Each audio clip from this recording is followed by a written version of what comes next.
네, 그는 선지자라 그가 너를 위하여 기도하리니 라는 제목으로 오늘 말씀 나누도록 하겠습니다. 지난주에 우리는 소돔과 고모라의 멸망과 또 멸망 이후의 롯의 기사를 살펴봤습니다. 자, 지난주에 우리가 살펴본 소돔의 멸망의 기사는 죄된 세상에서 구원받는 성도의 구원이 어떠한 형태를 취하는지 단적으로 보여줍니다. 그죠? 멸망이 임박함에도 불구하고 롯과 롯의 가족들은 뭐 했어요? 지체했어요. 머뭇거렸어요.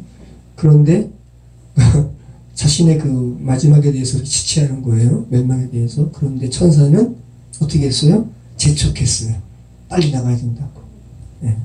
그리고 결국 두 천사가 롯과 롯의 아내, 롯의 두 딸의 손을 각각 잡고 소돔성을 빠져나오는 모습은 성도가, 저와 여러분이 세상에서 어떻게 구원받는지를 상징적으로 보여주는 모습입니다.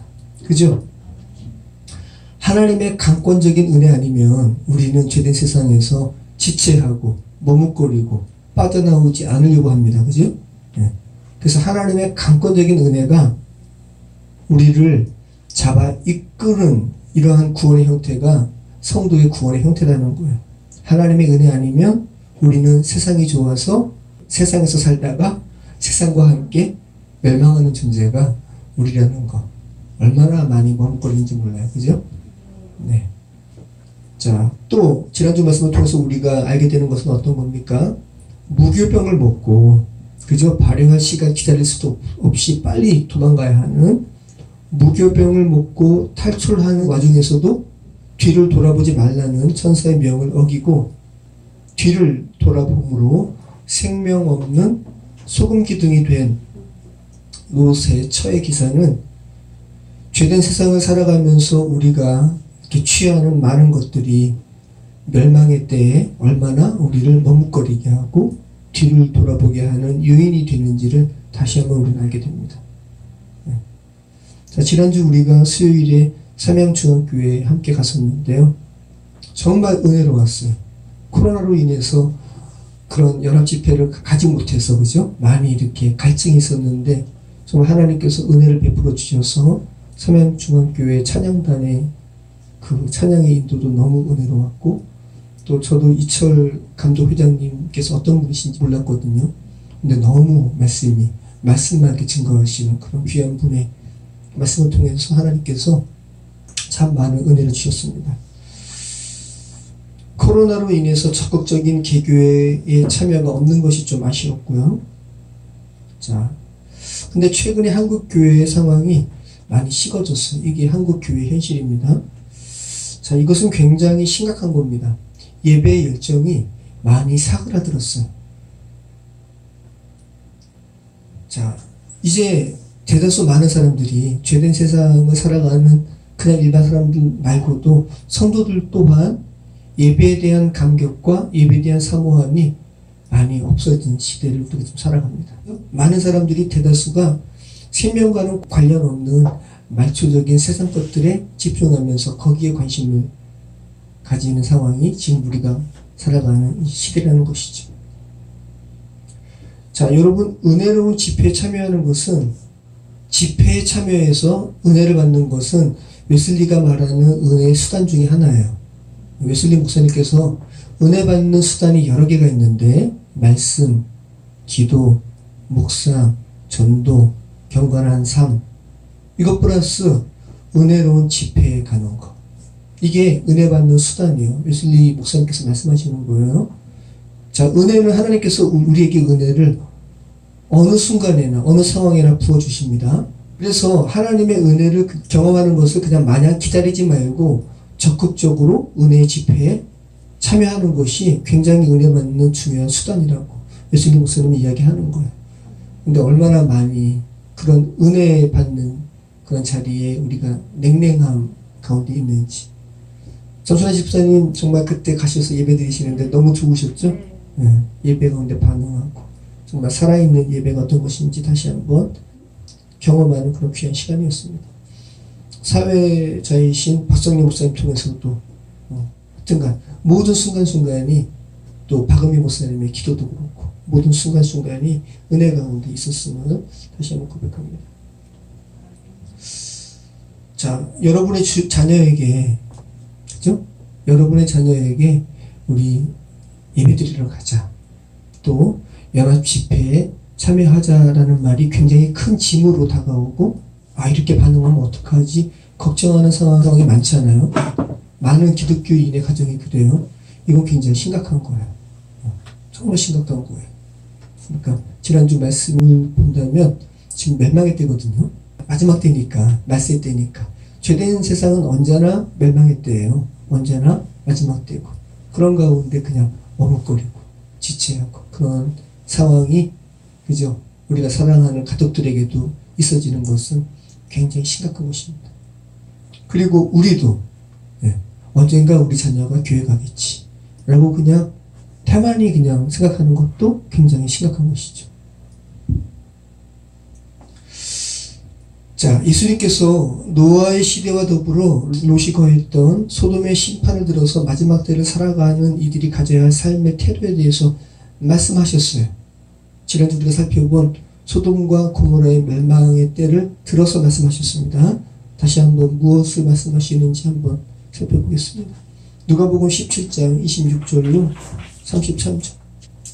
노아의 때에 된 것과 같이 인자의 때에도 그러하리라. 노아가 방주에 들어가던 날까지 사람들이 먹고 마시고 장가들고 시집하더니 홍수가 나서 그들을 다 멸망시켰으며 또 롯의 때와 같으리니 사람들이 먹고 마시고 사고 팔고 심고 집을 짓더니 롯이 소돔에서 나가던 날에 하늘로부터 불과 유황이 비오듯 하여 그들을 멸망시켰느니라. 인자가 나타나는 날에도 이러하리라. 그날에 만일 사람이 지붕에 있고 그의 세간이 그 집안에 있으면 그것을 가지러 내려가지 말 것이요 밭에 있는 자도 그와 같이 비를 돌이키지 말 것이니라. 롯의 철을 기억하라. 무릇 자기 목숨을 보존하고자 하는 자는 잃을 것이요 잃는 자는 살리리라. 아멘. 자, 예수님께서 마지막 때를 말씀하시면서 두 가지 성경에 나오는 사건 언급하시죠. 첫째는 노아의 홍수의 때, 둘째는 롯의 때. 네. 지금 뭐를 이야기하는 거예요? 먹고 마시고 장가들고 시집가더니, 또 롯의 때는 먹고 마시고 사고 팔고 심고 집을 짓더니. 그러니까 일상 가운데, 그죠? 일상 가운데 벌어지는 일들이에요. 근데 세상 사람들이 그냥 일상 가운데 있다가 멸망의 때를 인지하지 않고 또 말씀하셨음에도 불구하고 지체하다가 멸망받는 것을 지금 말씀하시는 것 아닙니까? 롯이 소돔에서 나가던 날에라고 이야기하면서 하늘로부터 불과 유황이 비오듯 하여 그들을 멸망시켰느니라. 인자가 나타나는 날에도 이러하리라. 그러면서 지금 보세요. 롯의 처가 이렇게 뒤를 돌아본 사건을 지금 염두에 두고 예수님께서 말씀하시죠. 만일 사람이 지붕에 있고 그의 세간이 그 집안에 있으면 그것을 가지러 내려가지 말라. 그 세간을 생명처럼 여기지 말라. 중요한 것은 너의 생명이지. 너는 도망가라 라고 말씀하시는 거예요. 그죠? 밭에 있는 자도 세간은 지금 집에 있잖아요. 멸망의 때에 밭 깔다가 그냥 도망가라. 진짜 생명은 하나님의 은혜에 의해서 구원받는 너의 생명이 진짜 생명이지 너가 생명처럼 여기는 재물은 생명이 아니다 라고 말씀하시는 거예요. 그죠? 그러면서 바로 이야기하잖아요. 롯의 철을 기억하라. 무릇 자기 목숨을 보존하고자 하는 자는 잃을 것이요. 그러니까 여기서 말하는 건 뭐예요? 자기 목숨을 보존하고자 하는 자. 그러니까 이 자기 목숨을 잃는 자는 결국은 자기 목숨이 집에 있는 재산이 자기 목숨이라 여긴 자예요. 그는 잃을 것이요. 그죠? 그리고 자기가 생명처럼 여기는 그 세간이 영원한 생명이 아님을 알고 도망가는 자는 살리라 라고 말씀하시는 거죠. 네.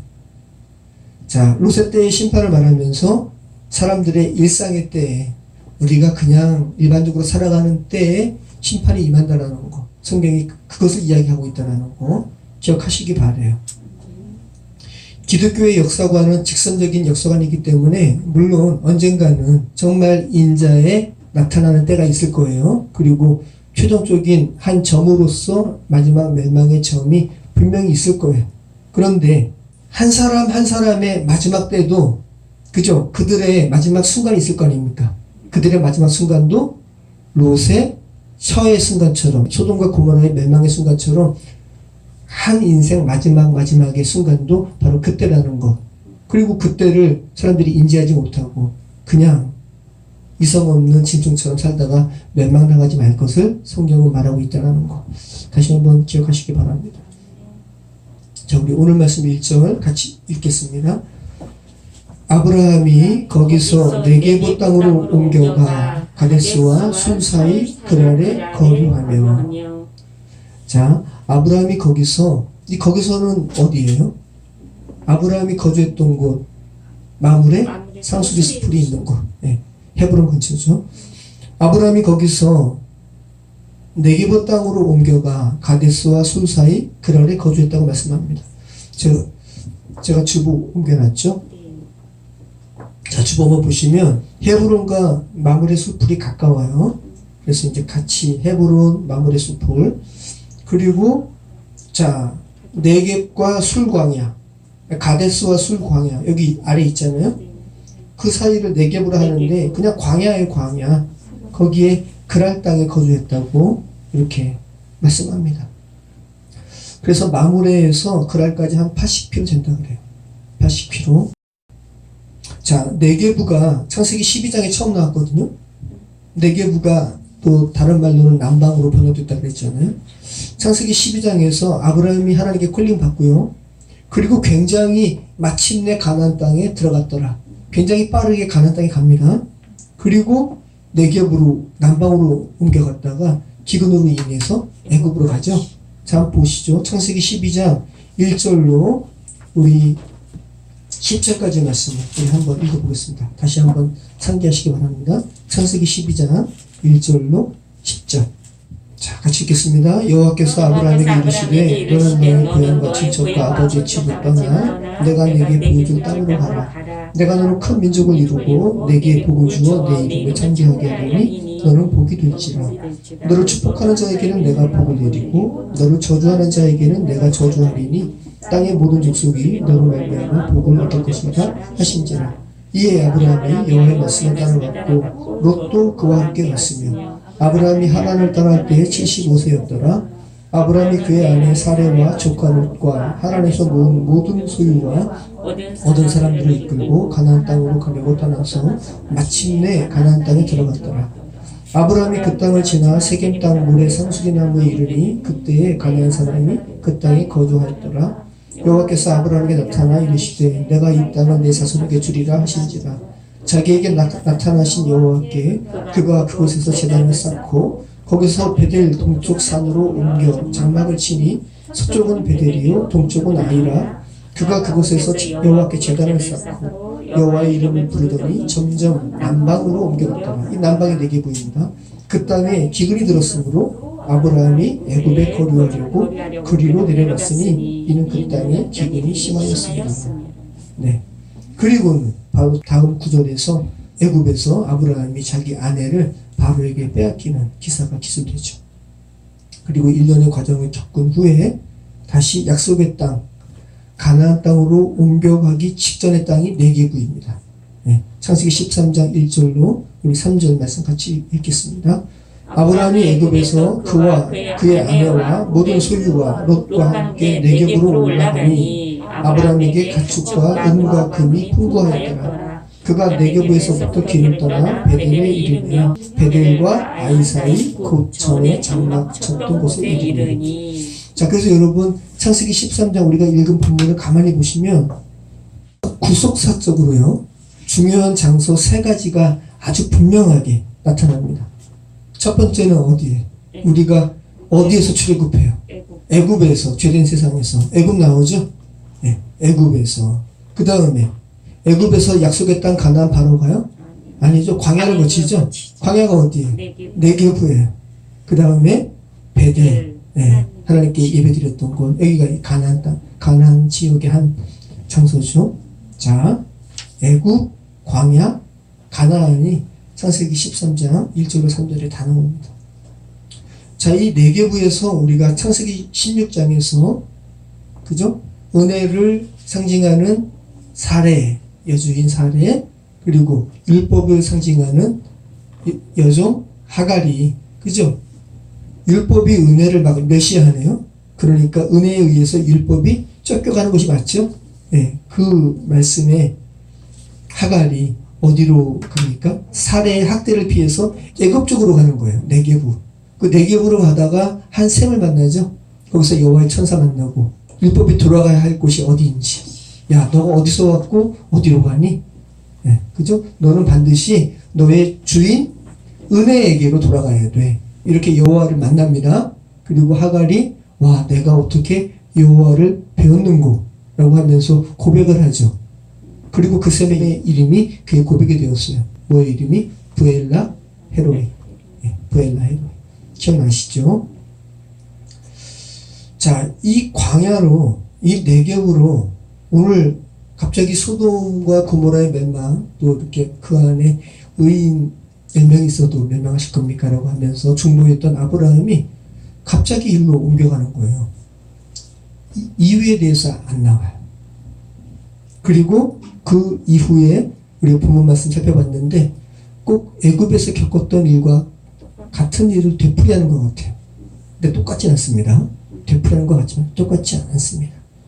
자, 그러니까 비슷해 보이지만 차이가 굉장히 많습니다. 창세기 12장에 애굽에서 벌어졌던 일과 오늘 이 그랄 땅에서 벌어진 일은 차이가 많아요. 어떤 큰 차이가 있을까요? 우선 창세기 12장에 애굽으로 내려갔던 사레와 그때 사레였죠. 사레와 아브라함의 나이와 오늘 본문에서 그랄 땅으로 내려가는 아브라함과 사라의 나이 차이가 커요. 그때는 갈대아 우르에서 콜링을 받고 아까 읽어봤잖아요. 아브라함이 바로 가거든요. 가나안 땅으로. 75세, 76세 이 정도예요. 그리고 오늘은요. 오늘 우리가 읽은 본문 이 아브라함과 사레가 네겝으로 내려가는 오늘 네겝 땅 그랄 땅으로 내려가는 오늘 본문은 바로 다음에 아니면 바로 그 해일 수도 있어요. 우리 다음 장에 말씀 보면 사라가 90세에 아들 낳거든요. 그러니까 무려 90세, 100세, 뭐 한 99세로 따져도 75세, 99세 따지면은 몇 세 차이 나는 거예요? 25, 24. 이 정도 차이 나는 거죠. 그죠? 24년, 25년 후에요. 그리고 어떤 차이가 있어요? 이름이 바뀌었어요. 아브라함에서 아브라함으로, 사레에서 사라로. 뭐 다른 차이도 있는데 한번 오늘 말씀 나누면서 계속 보게 됩니다. 자, 여러분 사라가 127세 죽어요. 그래서 오늘 90세, 그죠? 곧 그리고 아기를 낳으니까 배도 부른 거 아니에요. 그런데 그랄 땅의 한 왕에게 이 헤렘이라고 그러거든요. 한 명의 남자 왕에게 여러 후궁을 이렇게 취하는 거. 이렇게 한 왕에게 90세 할머니가 이렇게 취함을 당하는 것이 좀 어색할 수 있어요. 그죠? 근데 오늘 본문의 포커스는 거기 있는 게 아니에요. 그리고 아무튼 사라가 되게 예뻤다 그래요. 그죠? 계속 말씀드리지만. 그리고 사라가 127세에 죽고 오늘 90세이기 때문에 정말 이렇게 나이에 비해서 많이 이렇게 아무튼 성경 말씀을 그대로 그냥 문자적으로 보더라도 굉장히 아름다웠다. 그런데 거기에 포커스가 있는 건 아니다. 오늘 말씀이. 자, 우리 2절 말씀 같이 읽겠습니다. 그의 아내 사라를 자기 누이라 하였으므로 그랄 왕 아비멜렉이 사람을 보내어 사라를 데려갔더니. 자, 아비멜렉은 사람 이름이 아니에요. 자, 아비가 뭐냐면 아부가 뭐예요? 아브라함한테 아부 똑같은 거예요. 아버지. 멜렉 그 왕이에요.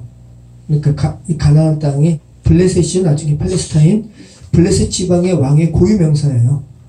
애굽의 왕의 고유 명사가 뭐예요? 파라오죠. 바로. 똑같이 아비멜렉도 이런 것처럼 고유 명사입니다. 그래서 나중에 아브라함의 아들 이삭도 리브가를 누이라 하고 또 이렇게 그랄 땅에 아비멜렉과 또 이렇게 뭐 여러 가지 사건이 있거든요. 여기서 말하는 아비멜렉은 아브라함 시대 아비멜렉이 아니죠. 네. 그의 아들 아니면 그의 손자. 왜 아비멜렉이 사라를 이렇게 취했는가? 이유가 나오죠. 아브라함이 사라를 자기 누이라 했기 때문에. 자, 그래서 아비멜렉이 죄된 세상에 있는 전통인 후처를 삼으려고 사라를 데려갑니다. 아까 드린 말씀처럼 이것을 하렘이라고 그래요. 하렘. 고대 중동뿐 아니라 세계 여러 나라의 왕들이 여러 후궁을 거느리잖아요. 그죠? 하렘에 대해서 국어사전이 두 가지 풀이를 하거든요. 첫 번째는 이슬람 국가에서 부인들이 거처하는 방. 이게 하렘입니다. 자, 부인이 거처하는 방이 아니라 부인들. 굉장히 죄성이 있죠? 네, 느껴지죠? 그리고 또 하나 풀이는 뭐냐면 한 마리의 수컷과 여러 마리의 암컷으로 구성된 집단을 하렘이라고 해요. 근데 인간은 짐승이 아니잖아요. 그죠? 이해되시죠? 그러니까 하렘이라는 것은 굉장히 죄성 많은 인간적인 그 전통을 이야기하는 거예요. 성경은 이야기합니다. 한 남자, 한 여자. 네. 자, 그래서 오늘 포커스는, 오늘 본문이 말하는 것은 아브라함이 또 25년 전에 애굽에서 두려워가지고 자기 부인을 오누이라고, 뭐 사실은 사실이지만 부인을 말하지 않은 이러한 나약함을 되풀이한 것에 포커스가 있는 게 아니에요. 아브라함이 그렇게 자기 부인을 하지 못할 정도로 하렘이라는 전통이 있는 악한 죄된 세상을 고발하는 데 포커스가 있는 거예요. 그리고 이런 상황에서 아브라함과 사라의 상황은 어떤 상황이냐면 바로 100세, 아브라함 100세, 사라 90세에 약속의 아들 이삭을 낳기 바로 직전이라는 거. 그러니까 구소사적으로는 25년 전의 애굽의 상황과 지금 상황의 차이는 아까 나이의 차이, 그죠? 그리고 이름이 바뀐 차이, 그리고 영적 성숙도의 차이도 있어요. 자, 구소사적으로 이야기한다면 지금 약속의 아들 낳기 바로 직전이에요. 그리고 그냥 단순한 아버지에서 영국의 아버지. 그냥 그리고 어떤 세력가, 지배자의 의미에서 이제 열국의 어머니라는 아브라함과 사라라는 영적인 성숙도가 있는 완성관계에 있는 교회됨을 의미하는 사람에게 벌어진 사건이라는 거. 여러분 기억하시기 바랍니다. 그리고 또 어떤 차이가 있을까요? 구속사적인 관점으로 본다면 창세기 12장의 애굽에서의 사건은 죄 가운데 있는 애굽에서 벌어진 사건이라면 오늘 본문은 그저 출애굽을 여러분 연상해 보시기 바래요.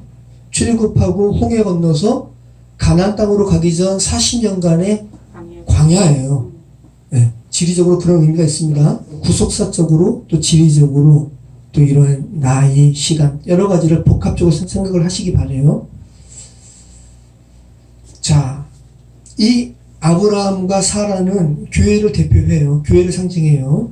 그리고 곧 있으면 약속의 아들 이삭을 출산하는, 자, 교회로 이야기한다면 이제 가나안 땅에 곧 입성하는,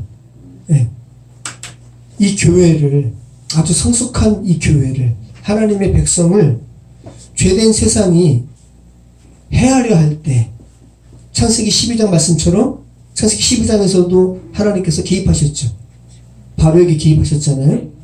오늘도 아비멜렉에게 하나님께서 개입하시죠. 네, 우리 3절 말씀입니다. 같이 읽겠습니다. 그 밤에 하나님이 아비멜렉에게 현몽하시고 그에게 이르시되 내가 데려간 이 여인으로 말미암아 내가 죽으리니 그는 남편이 있는 여자이니라. 네. 자, 그날 밤에 하나님께서 꿈에 나타나셔서 아비멜렉에게 말씀하십니다. 뭐라고 하셔요? 야, 아비멜렉, 너 이 여자로 말미암아 죽을 거야. 그 이유는요. 왜냐하면 이 여자는 남편이 있는 여인이기 때문이야. 자, 아비멜렉이 하나님께 정죄받은 것은 한 가지 이유 때문이에요. 남편이 있는 여자를 취하려 했기 때문이라는 겁니다. 자, 남편이 있는 여자를 취하는 것이 뭐예요? 간음이죠.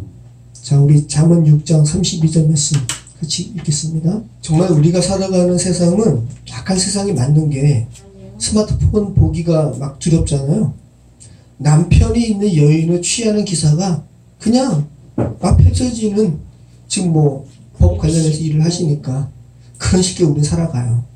자, 물론 뭐 오늘 이 말씀이 물리적인 단순한 그 본문을 뛰어넘는 말씀입니다. 하지만 자, 성경에서 뭐라고 말씀하시는가? 잠언 6장 32절 같이 읽습니다. 여인과 간음하는 자는 무지한 자라, 이것을 행하는 자는 자기의 영혼을 망하게 하며. 네. 자, 여러분, 물리적인 육체가 망하는 것이 아니라 영혼이 망하는 것은 완전히 망하는 거예요. 그죠? 자, 그러면 여러분, 성경 말씀에 간음은 죄예요. 죄지만 육체적인 간음을 범했다 해가지고, 그러니까 이 죄에 대한 두려움을 지금 말씀하고 죄에 대해서 떠날 것을 말씀하시는 것이죠. 하지만 그 다윗도 간음했잖아요. 그죠? 바세바를 취했어요. 자, 그리고 성경에 요한복음 말씀 보면 간음한 여인은 주님께서 야, 죄 없는 자가 돌로 쳐. 그죠? 자, 그럼 육신적인 간음 죄예요. 안 해야 돼요. 그죠? 하면 안 됩니다. 그리고 그 죄가 얼마나 파멸성이 큰지 그 죄를 뛰어넘기가 쉽지가 않아요. 하면 안 됩니다. 하지만 그것으로 인해서 구원이 완전히 단절되는가? 그건 아니죠. 하지만 또 제 이 말씀은 또, 그럼 간음하고 회개하면 되겠네. 이 말씀이 아니에요. 그죠? 네, 이 말씀은 아니에요. 자, 성경이 말하는 바는 성경은 단순한 윤리 교과서가 아니라는 거예요. 네. 자, 성경이 말하는 바는 하나님의 은혜는, 예수 그리스도의 십자가의 은총은 세상의 도덕적이고 윤리적인 죄를 뛰어넘는 거예요. 그런데 세상의 도덕적이고 윤리적인 죄를 범한 사람들이 그 하나님의 은혜를 수용하기가 쉽지가 않아요. 정말 이것이 그래서 은혜인 거예요. 그리고 성경이 경고하는 거예요. 잠언 말씀을 통해서 윤리적인 죄를 범하지 않도록 해야 되는 거죠. 하지만 성경은 단순한 인간의 도덕 교과서가 아니라는 거. 자, 영혼의 궁극적인 구원을 말씀하시는 하나님께서 지금 단순하게 오늘 이 본문이 아비멜렉에게 그냥 인간의 간음에 대한 차원의 이야기를 하는 것은 아니라는 거죠. 그러니까 구속사적으로 아비멜렉에게 말씀하시는 것이 뭔지 여러분 생각하셔야 되는 거예요. 자, 아까 지금 말씀드렸잖아요. 창세기 12장과 오늘 본문의 아브라함과 사라가 이 세상에서 겪는 이 사건의 여러 가지 차이를 제가 이야기했잖아요. 자, 구속사적으로 얘기한다면 교회가 출애굽해서, 그죠? 그리고 광야를 지나서 가나안 땅에 입성하기 바로 전, 그러니까 교회, 그리고 약속의 아들이 태어나기 바로 전. 자, 이러한 하나님의 아내, 하나님의 신부, 예수 그리스도의 신부 교회를 세상이 해하려고 할 때, 세상이 간음하려고 하는 죄에 대해서 하나님께서 현몽하셔서 아비멜렉에게 책망하시고 말씀하시는 것으로 여러분이 이 구속사적인 관점으로 오늘 본문의 말씀을 이해를 하셔야 된다는 말씀입니다. 자, 다시 한번 기억하시기 바라요. 성경은 교회, 성도를 예수 그리스도의 신부로 이야기합니다. 네. 그렇죠? 그래서 지금 하나님께서 아비멜렉에게 현몽하셔서 이 여인으로 말미암아 내가 죽으리니 그는 남편이 있는 여자임이라 라는 말씀은 뭐예요? 아비멜렉이 대표하는 세상에게 경고하시는 거예요. 야, 너 지금 하나님의 신부인, 예수 그리스도의 신부인 교회로 하여금 너 지금 가능하게 하는 거야. 그죠? 이 교회는 남편이 있어. 교회의 남편은 그리스도야 라고 지금 하나님께서 말씀하시는 거죠.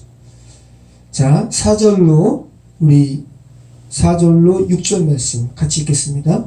아비멜렉이 그 여인을 가까이 하지 아니하였으므로 그가 대답하되 주여 주께서 의로운 백성도 멸하시나이까. 그가 나에게 이는 내 누이라고 하지 아니하였나이까. 그 여인도 그는 내 오라비라 하였사오니 나는 온전한 마음과 깨끗한 손으로 이렇게 하였나이다. 하나님이 꿈에 또 그에게 이르시되 내가 온전한 마음으로 이렇게 한 줄을 나도 알았으므로 너를 막아 내게 범죄하지 아니하게 하였나니 여인에게 가까이 하지 못하게 하니 이 때문이니라.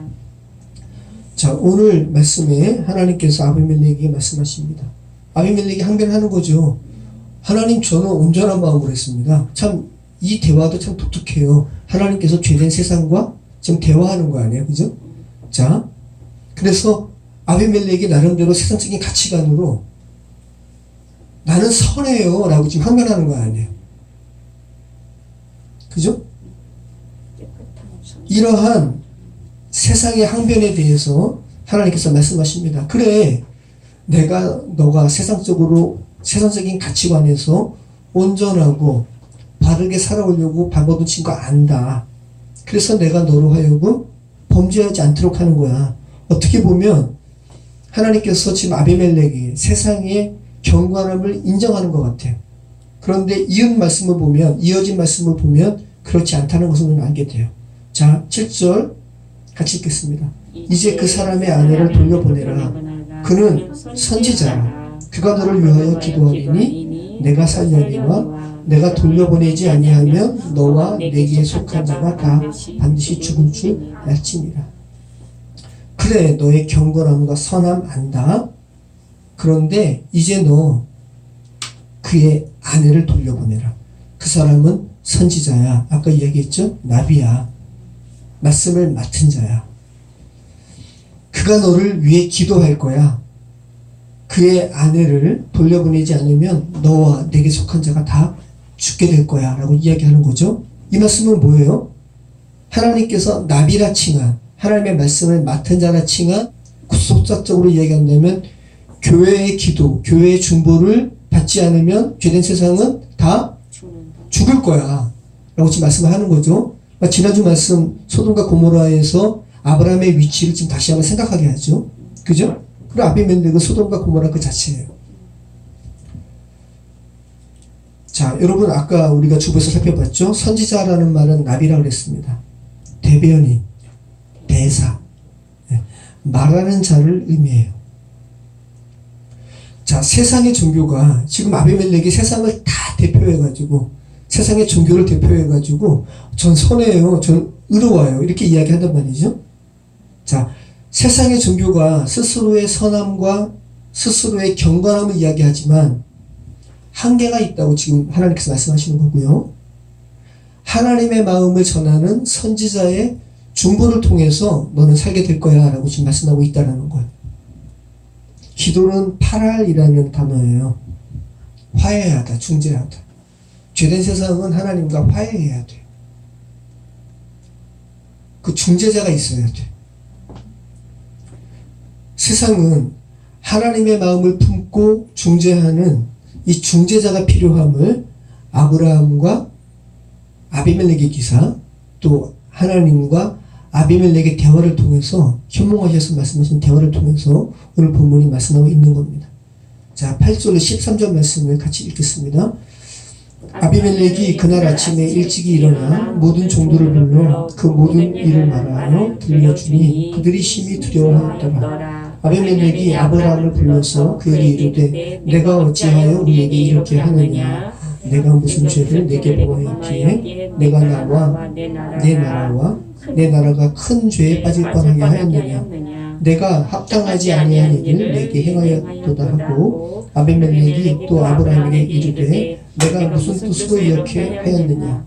아브라함이 이르되 이곳에서는 하나님을 두려워함이 없으니 내 아내로 말미암아 사람들이 나를 죽일까 생각하였으며 또 그는 정말로 나의 이복누이로서 내 아내가 되었습니다. 하나님이 나를 내 아버지의 집을 떠나 두루 다니게 하실 때에 내가 아내에게 말하기를 이후로 우리의 가는 곳마다 그대는 나를 그대의 오라비라 하라. 이것이 그대가 내게 베풀 은혜라 하였습니다. 자, 아비멜렉이 너무 놀랐어요. 그래서 자기 종들에게 이야기하고 아브라함을 데려오라 하면서 이제 따지는 거예요. 그리고 아브라함에게 일책합니다. 왜 우리에게 이러한 일을 하는 거야? 우리가 너 때문에 망할 뻔했잖아 라고 이야기하는데, 자, 표면적으로는 아브라함이 아비멜렉에게 책망을 당한 것처럼 보여요. 그런데 여기에 대해서 이제 아브라함이 이야기합니다. 이것이 아브라함의 변명이 아니에요. 아까 드린 말씀처럼 이제 약속의 아들이 이제 태어나는 거예요. 교회 입장에서는 가나안 바로 입성 전이에요. 교회의 성숙함에 끝까지 왔어요. 아브라함이 지금 변명하는 것이 아니라, 그러니까 창세기 12장과는 큰 차이란 말이죠. 세상의 본질에 대해서 이야기하는 거예요. 세상의 본질이 뭐라는 거예요? 11절이에요. 11절. 그렇죠. 이곳에서는, 이것이 뭐예요? 세상이에요. 세상에서는 하나님을 두려워함이 없으니, 하나님을 두려워함이 없으니, 이게 세상의 본질이고, 여기에 대해서 교회가 이야기하는 거예요. 분명하게 칙칙히 하는 거예요. 아비멜렉으로 하여금. 그러니까 지금 아비멜렉이 책망을 오히려 지금 당하고 있는 거죠. 당신의 의로움이 아니라는 거. 당신의 경건함이 아니라는 거. 자, 여호와를 두려워하는 것이 뭐예요? 한자로 이야기하는 게 더 확 와닿아요. 여호와를 경외하는 거예요. 경외하는 거. 자, 여호와를 두려워하는 것, 여호와를 경외하는 것이 지식의 근본이라고 잠언은 말씀하시죠. 우리 한번 잠언 1장 7절. 911장. 여호와를 경외하는 것이 지식의 근본이거늘 미련한 자는 지혜와 훈계를 멸시하느니라.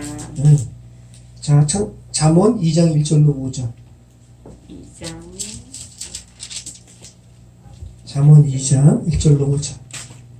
자, 같이 읽겠습니다. 내 아들아, 내가 만일 나의 말을 받으며 나의 계명을 내게 간직하며 내 귀를 지혜에 기울이며 내 마음을 명철에 두며 지식을 불러 구하며 명철을 얻으려고 소리를 높이며 은을 구하는 것 같이 그것을 구하며 감추어진 보배를 찾는 것 같이 그것을 찾으면 여호와 경외하기를 깨달으며 하나님을 알게 되리니. 자, 우리가 정말 우리는 여호와 경외하는 것이 무엇인지를 계속 주께서 허락하신 육체 생명을 사는 동안에 묵상하고 찾아야 돼요.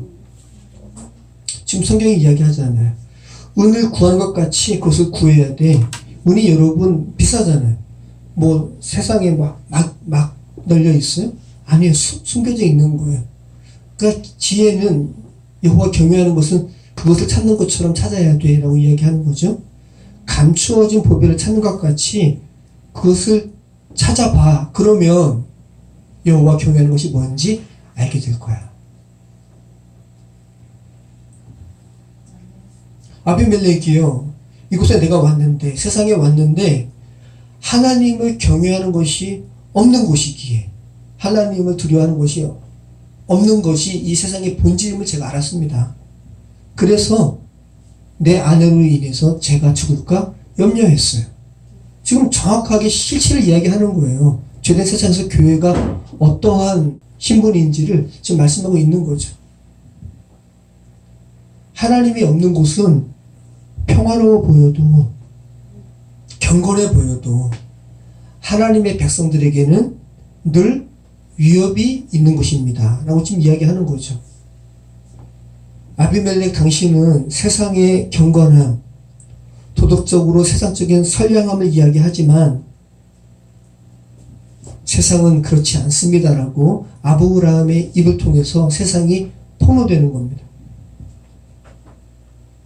아비멜렉, 당신은 세상적인 가치관으로 당신의 옳음과 선함을 이야기하지만 그것은 모래 위에 지은 집과 같습니다. 사상 누각입니다. 창조주 하나님을 인식하고 마땅히 그분을 두려워하는 경외함이 없는 그런 인간적인 선함을 추구하는 것은 온전한 구원에 이를 수 없습니다 라고 이야기하는 거죠.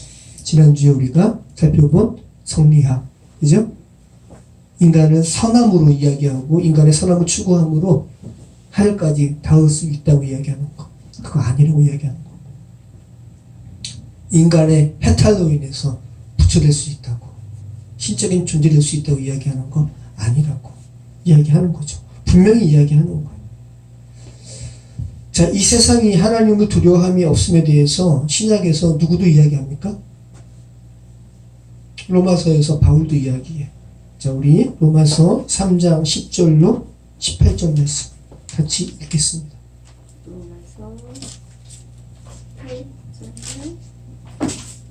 로마서 3장 10절로 18절 말씀 같이 읽겠습니다. 기록된 바 의인은 없나니 하나도 없으며 깨닫는 자도 없고 하나님을 찾는 자도 없고 다 치우쳐 함께 무익하게 되고 선을 행하는 자는 없느니 하나도 없도다. 그들의 목구멍은 열린 무덤이요 그 혀로는 속임을 일삼으며 그 입술에는 독사의 독이 있고 그 입에는 저주와 악독이 가득하고 그 발은 피 흘리는데 빠른지라. 파멸과 고생이 그 길에 있어 평강의 길을 알지 못하여 그들의 눈앞에 하나님을 두려워함이 없느니라 함과 같으니라. 이 창세기 말씀을 바울이 하는 거죠. 그죠? 네.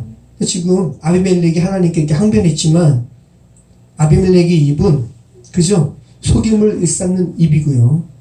혀고요. 그죠? 네. 그 입술에는 독사의 독이 있는 입인 거죠. 입술인 거죠.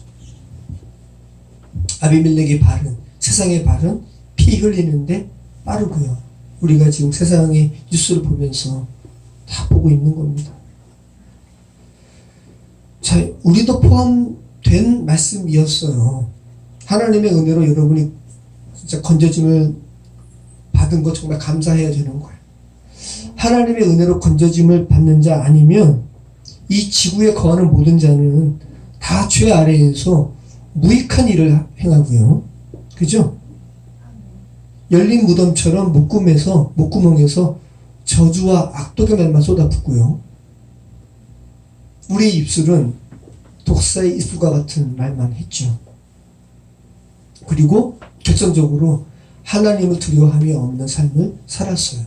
이것이 하나님의 은혜로 롯의 가족처럼 구출된 자가 아닌 이들이 구출된 자가 아닌 죄된 세상에서 살아가는 이들이 행하는 일들이죠.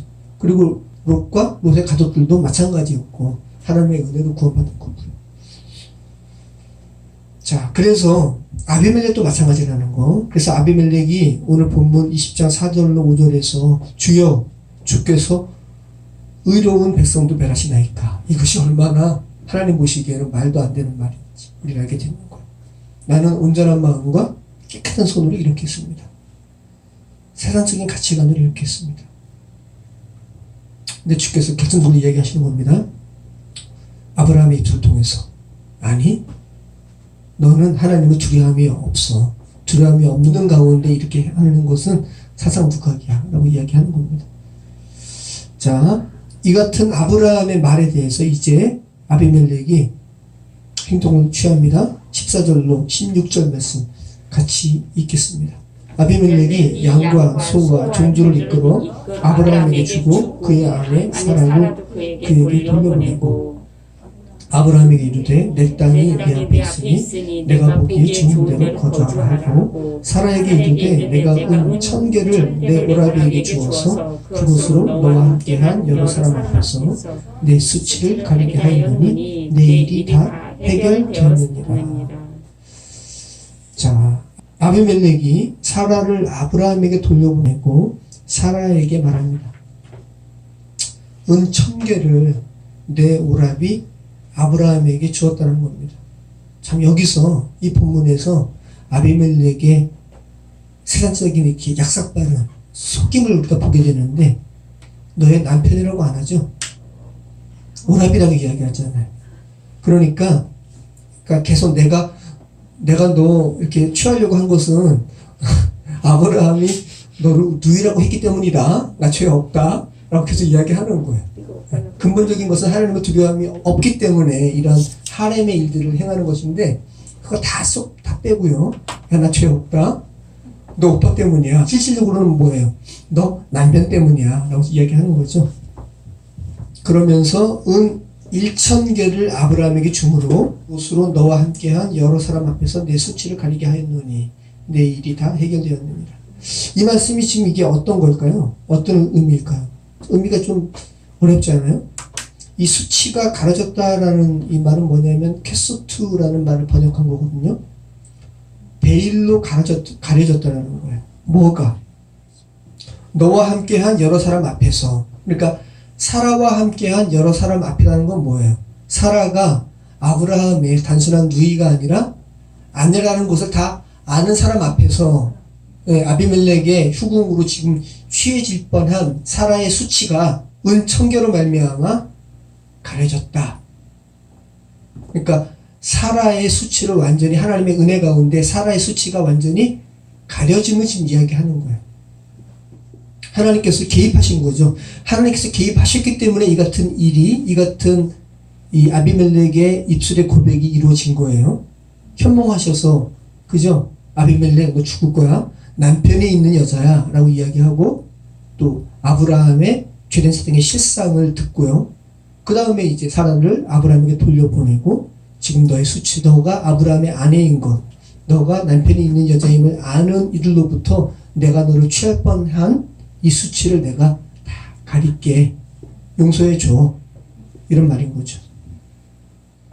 자, 그리고 말씀 보면 아브라함이 이제 아비멜렉이 땅도 가지라고 그러고요. 그리고 또 온 1,000개를 또 이렇게 받죠. 그러니까, 아브라함이 창세기 12장에서, 그죠? 애굽에서 사라를 잃을 뻔했다가 다시 이렇게 이해하지 못하는 재물을 가지고 다시 가나안 땅으로 돌아오게 되는 것과 지금 맥락이 같죠. 핵심은 뭐예요? 사라의 수치를 가리게 하는 하나님의 풍성하신 은혜. 네, 다시 한번 반복이 됩니다. 죄된 세상을 살아가면서 그랄 땅과 같은 세상을 살아가면서 하나님을 두려워함이 없는 세상을 살아가면서 애굽 땅을 살아가면서 하나님의 백성들이 얼마나 많은 수치를 세상에서 경험해요. 근데 정말 하나님의 놀라운 십자가 은혜는 정말 그 수치를 다 가리시는 하나님의 은혜라는 것. 다시 한번 오늘 본문의 말씀을 통해서 고백하게 됩니다. 계속 성경이 이야기하는 거죠. 다윗도 고백하고 그 다윗의 고백을 바울이 로마서에서 고백하는 것처럼. 자, 시편 32편 1절 말씀 다시 한번 볼까요? 같이 읽겠습니다. 허물의 사함을 받고 자신의 죄가 가려진 자는 복이 있도다. 네. 성경이 누차 강조하는 것은 성도의 수치를 가리시는 하나님의 지극히 크신 은혜를 성경은 강조하고 있다는 것. 자, 우리 17절, 18절 우리 같이 읽겠습니다. 아브라함이 하나님께 기도하매 하나님이 아비멜렉과 그의 아내와 여종을 치료하사 출산하게 하셨으니 여호와께서 이왕에 아브라함의 아내 사라의 일로 아비멜렉의 집에 모든 태를 닫으셨음이더라. 자, 오늘의 이야기의 마지막입니다. 오늘의 이야기의 마지막은 나비, 하나님께서 아브라함 그는 선지자야, 나의 말씀을 맡은 자야. 아브라함이 기도함으로써 기도하는 것으로 아비멜렉의 닫힌 태가, 아비멜렉 가정의 모든 닫힌 태가 열려지는 것으로 이렇게 마무리하고 있어요. 아비멜렉이 남편이 있는 여자를 취하려고 하는 이 죄 때문에 아비멜렉 집안의 모든 태가 닫혀졌습니다. 교회 때문에 참 하나님께서 이 세상에서 교회를 어떻게 보호하시는지 우리 알게 되죠. 아이를 못 낳게 된 거예요. 아비멜렉 집에. 다른 말로 하면 뭐예요? 생명이 태어나지 못하는 거예요. 구속사적으로도 생각을 해야 돼요. 여러분, 아비멜렉, 이 죄된 세상 사람들도 하나님의 마음은 뭐예요? 구원받기를 바라시는 거예요. 모든 사람이 멸망하지 않고 다 구원에 이르기를 바라시느니라. 이제 아브라함이 기도함으로 말미암아 아비멜렉의 부인, 아비멜렉의 여종들이 닫혀진 태가 열려졌다고 지금 이야기하는 거죠. 자, 아비멜렉도 포함되고 있다고 생각하시기 바래요. 이게 정말 이 단순한 한 물리적인 육신적인 한 가정에 여성의 태가 닫히고 다시 열린 이 차원이 아니라 구원을 의미한다는 것을 우리는 알게 되는 게 아비멜렉 남자잖아요. 보세요. 아브라함이 하나님께 기도하며 하나님이 아비멜렉과 그의 아내와 그의 여종을 치료하사 출산하게 하셨으니, 그러니까 여자만 주님께서 태를 이렇게 닫게 하신 게 아니라 아비멜렉도 지금 그렇게 막으셨다가 다시 이렇게 풀어주셔서 생명을 낳게 하셨다는 겁니다. 그러니까 지금 이 말씀이 단순한 그냥 육신적인 임신, 불임 이 차원이 아니라는 거죠. 이해되시죠? 네. 자, 아비멜렉과 아비멜렉의 부인 그리고 아비멜렉의 여종들을 지금 불임에서 다시 이렇게 잉태케 하신 것은 누가 하신 거예요? 하나님이 하신 거죠. 근데 하나님이 하신 건데 하나님께서 아브라함을 중개자로 삼으시죠. 이게 굉장히 중요한 거예요. 하나님께서 이 본문의 말씀을 통해서 세상에서 교회의 역할이 무엇인지를 지금 말씀하고 있는 거예요. 하나님께서 그냥 하나님 스스로가 아비멜렉의 가정을 이렇게 닿게 하셨으니까 하나님께서 또 역사하셔서 그냥 열심히 됩니다. 근데 선지자, 중재자, 말씀을 맡은 자 아브라함의 기도를 통해서 이렇게 하셨더라는 거. 이 의미를 여러분이 깊게 생각을 하셔야 되는 거죠. 자, 선지자 나비는 그 대변인이라는 의미가 있어요. 여러분, 대변인이 뭐예요? 대변인이 뭐가 대변인이에요? 자기 말을 하는 게 대변인이 아니에요. 그죠? 그리고 자기 말을 하잖아요? 대변인에서 잘려요. 왜 당신 말을 하는 거예요? 당신이 맡은 말을 해야죠. 이게 대변인이에요. 그러니까 나비라는 말은 말씀을 맡은 자라는 의미가 있고요. 그럼 대변인이 되기 위해서는 먼저 말하기 이전에 뭘 해야 돼요? 들어야 돼요. 그죠? 자기는 대변인이니까.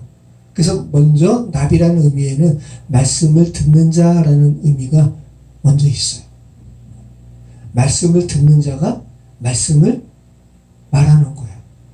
여러분, 교회로 부름 받으셨죠? 교회는 하나님의 말씀을 듣는 자고요. 그리고 오늘 아브라함처럼 그대로 있으면 죽어버리는 아비멜렉, 이 세상에 하나님의 말씀을 가감없이 전하는 자가 교회예요. 그러니까 교회가 얼마나 거룩한 부르심인지 다시 한번 여러분이 인식하시기 바라요. 베드로는 이렇게 말하죠. 너희는 왕같은 제사장이요, 거룩한 나라요, 그의 소유된 백성이니 이는 그의 아름다운 덕을 전하게 하려 하심이니라. 자, 그리고 교회는 오늘 아브라함처럼 선지자이기도 해요.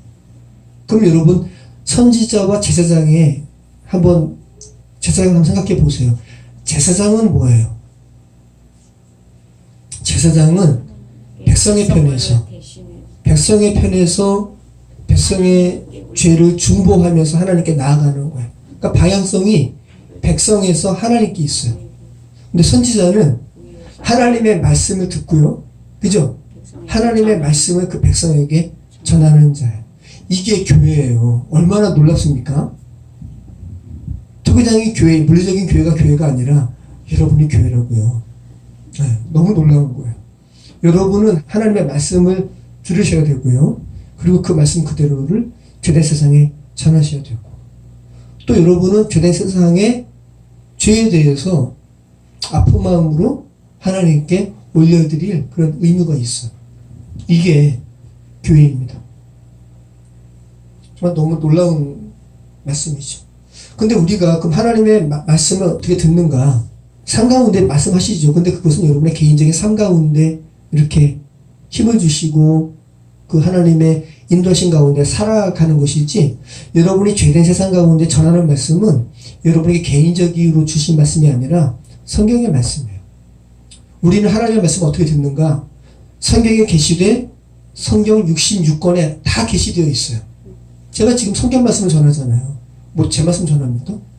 저는 전할 게 없어요. 아비멜렉과 똑같죠. 제가 전하는 것은. 다시 한번 여러분이 교회입니다. 교회는 성경 말씀을 통해서 여러분에게 말씀하시는 성경의 복음을 죄된 세상 사람들에게 전하는 거예요. 이것이 바로 교회의 부르심입니다. 그래서 성경 말씀을 마음대로 재단하시면 안 돼요. 근데 각종 이단이 마음대로 재단하죠. 그래서 유튜브에서 지금 성경 되게 많잖아요. 잘 분별하셔야 돼요. 얼마나 많은지 몰라요. 자, 오늘 말씀 한번 잘 정리해 보세요. 말씀 마칠게요.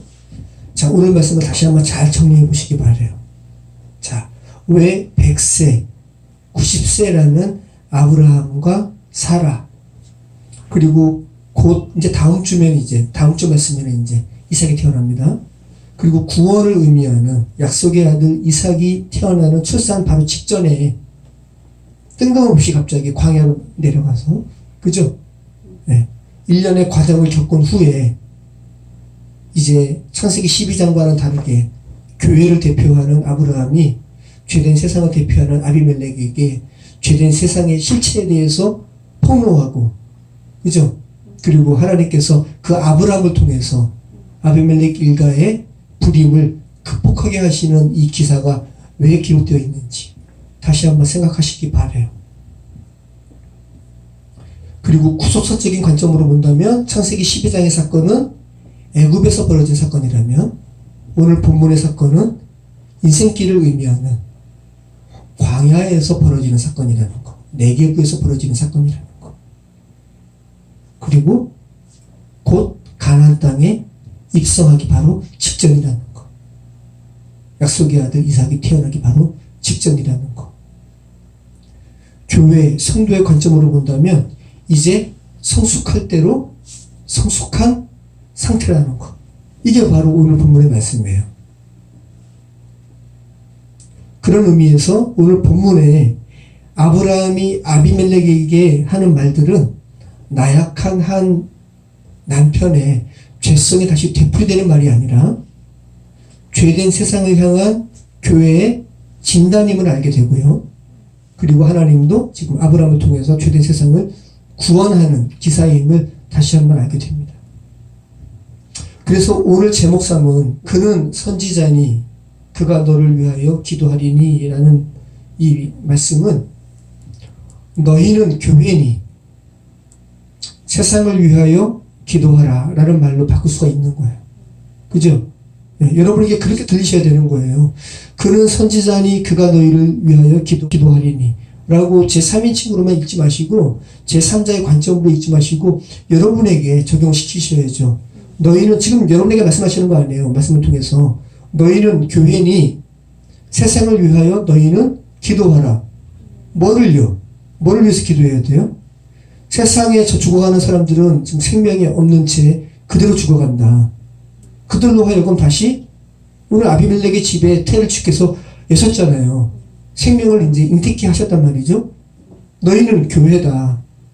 죄로 인해서 죽어가는 이들에게 복음을 전해서 그들로 하여금 생명으로 살아나게 하라 라는 이 교회에 대한 당부의 말씀을 하고 있는 것이죠.